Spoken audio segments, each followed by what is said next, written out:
So at that point, that's when she realized she wasn't going to get her way. She got really frustrated, and any kind of facade of like being polite or trying to like wear a mask to like be, you know, to get her way basically dropped. And she was like, and I basically said like, I'm sorry that you have all of these complaints about the studio.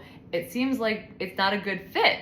Which again, keep in mind, she had come for a class and paid for a drop-in and then liked it well enough to buy a 10-pack, right? So all of our classes are heated. All of our classes have music. All of our classes are pretty, you know, busy. Again, what a blessing. So she then goes, you're right, it's not a good studio for me. One time I had to rent a mat when I showed up. Okay, are we just supposed to, I mean, if you've been to a yoga studio, that's what happens. If you forget your mat, you can buy a mat. We sell mats. You could rent a mat. I mean, we have to have somebody who cleans them. I had to buy the mat so that we have them for rentals at the studio. It's part of the cost of doing business.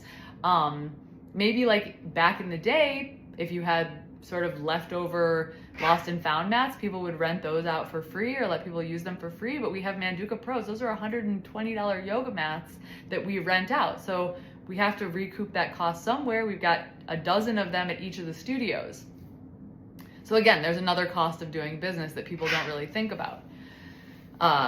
You know, one time it was so loud in the class that I tried to flag down the teacher and get her to turn the music down. Now, again, keep in mind, a lot of people get a very euphoric and, you know, cathartic experience from the music being so loud. She went on to tell me that she had a hearing impediment or a hearing, I mean, is that the word?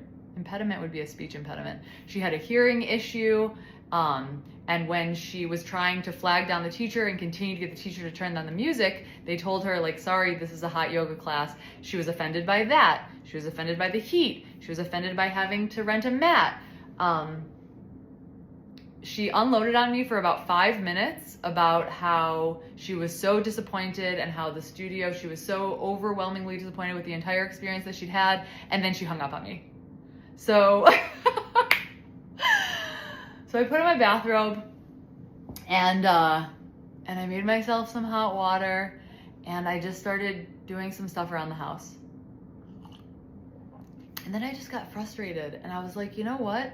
This is something that just like doesn't get talked about, and something like this hasn't happened in a minute. Like, all things being equal, I haven't had somebody be like this sort of, that wasn't even like that unhinged. It was just like unpleasant. I have had people be like totally unhinged before.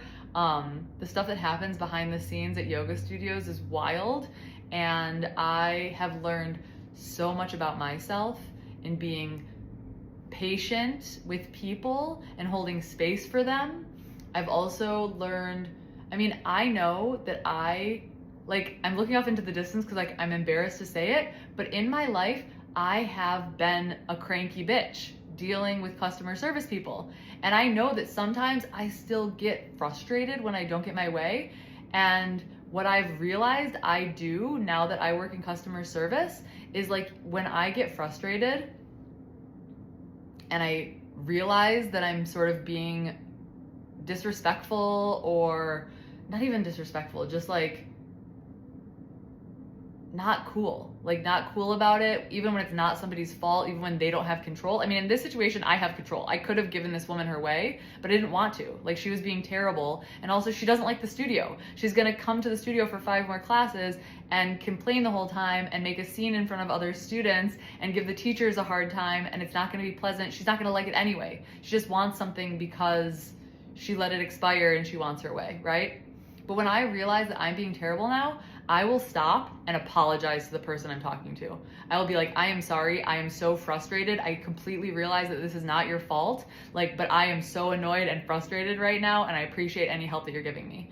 And I don't know if that's helpful. Like, it's the way that I have learned how to deal with it when I can't like talk in a super calm voice or be like totally lovely, because I do get frustrated and I get intense. Like, that's part of my personality. That's part of why I do a lot of yoga. That's part of why I hold space for other people to do yoga, is because I know that I get intense. But when it's not somebody's fault, or when I realize that I'm being uncool, I apologize. like immediately on the spot. I'll be like, I am being intense. I'm sorry. I'm frustrated. This is not your fault, or like circumstantially, whatever. But like this woman literally like laid into me for 5 minutes. Then when I tried to like help her and say like, wait a second, let me see what what can I do? She goes, you interrupted me. Okay, girl. That's the kind of person that needs more yoga, right? Like she needs to be in situations that make her uncomfortable, that make her frustrated, that make her annoyed, and learn how to like regulate in those spaces. Like that is what yoga is about. So when we talk about practicing and like finding your edge and like all that stuff, it's like not just on your mat, right? It's like all in the other parts of your life too. Recognizing when you're like getting out of control and then reining it back in. So anyway, even if I never post this video, like I don't know if I'll post it on social media. I don't know, maybe I'll make my YouTube. This is a pretty long format video at this point. It's like 10 minutes. I don't think anybody is gonna watch my short form content talking about it, but like, man, holding space for everybody, being the owner of the studio, being a teacher at the studio, managing all of the teachers' personalities and desires and wants and needs, managing all of the students' desires and wants and needs. It's a lot. And I'm thinking maybe it's good to have a space to be able to just like talk about this stuff. I mean, I don't know. We'll see if anyone's interested. Have a great day. I do feel a little bit relaxed now that I have talked about this openly. And yeah, that's all my information. All right. Namaste.